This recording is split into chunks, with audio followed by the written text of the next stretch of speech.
welcome to the forum. Can you introduce yourself for me, please? Yes, I'm Burke and I'm a partner at law firm Freeth Cartwright, and I specialise in energy and particularly renewable energy. Now, in there you're surrounded by engineers and scientists and social scientists. Yes. What do you make of the ideas they're throwing around? I think they're all very interesting, and it's always very interesting to meet these people because they're so enthusiastic and they have such great ideas, and you can really see that these things could work and that we could get to be a more energy efficient and more sustainable city. But as a lawyer, if we're all generating a lot more of our own energy, if we've got shared power plants in somebody's back garden, is our law up to it? Will we need to change the law to make that work? Well, I think there's always planning problems, and nobody wants a power plant in their back garden. But if you think of our Broad Street scheme here, very few people actually know it's there. They're not that visible. So there's a lot that can be done within the planning system and overcoming planning objections. I think for one of the key things is that the contractual structures are probably in place to get these schemes off the ground. But the problem for the private sector in investing is that they need long-term offtake. They need people to commit to take their heat and power from their plants.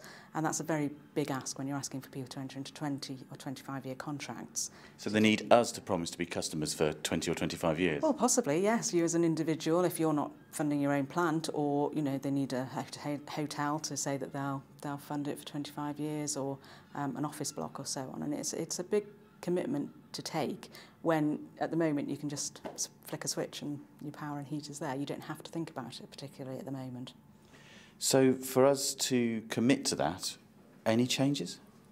In the law, I don't think so. I mean, I think there's a lot going on in terms of reforming the electricity market. There's a lot going on in pricing carbon to make fossil fuel generated power more expensive, which should encourage us all to take up renewables.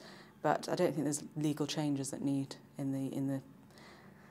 What am I trying to say? But I mean, no, it's okay, don't worry. I just think, I mean, something you mentioned to me before, actually nationalisation of power might help it happen faster. Yeah, I mean, it was a glib comment to throw on the table to just say, let's just nationalise it. But when you look at the challenges that are being faced by people in trying to make this happen and make decentralised energy happen, it's lots of little pockets of activity going on, and very, very good activity. But unless you have some sort of centralised system, it's very difficult to see how it can all piece together in a very meaningful and substantive way. So to say that somebody then has to go and put a plan in place for a city just seems an easy thing to do, but it's not our way. I mean, I wasn't really expecting to go this way, but Birmingham's prosperity was actually built on effectively nationalising gas and the city taking control of a quality power supply. Do you think cities could do that for themselves again? Well, I don't see why not. If the structure was put in place and if the law was changed to allow them to do that. But it does go against our culture, really, and our competitive industry, our competitive energy industry. And obviously that's a big EU thing as well. Lovely. Well, I can just hear Kate's voice off there, so I better let you get back in. No, we won't, but thank you very much.